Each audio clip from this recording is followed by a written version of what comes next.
لباسی که مادلیارهای غرب، لباسی را که دنیای غرب برای ما زنهای مسلمان، برای خواهرای ما پیشنهاد کردند، هر روز نمودهای وی در اکرانهای تلویزیون نشان می‌دهند یا در صحنه‌های مگزین‌ها می‌برارند که لباسهای شفاف، لباسهای تنوک، لباسهای تنگ، این لباس مسلمان نیست.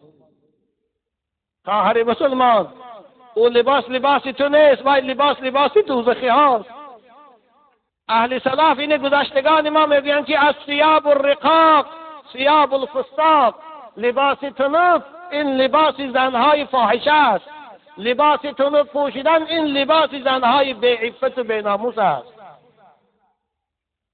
بنابر باید زن مسلمان لباس تنوک نپوشد که بدنش از زیر اون نمایان باشد. حضرت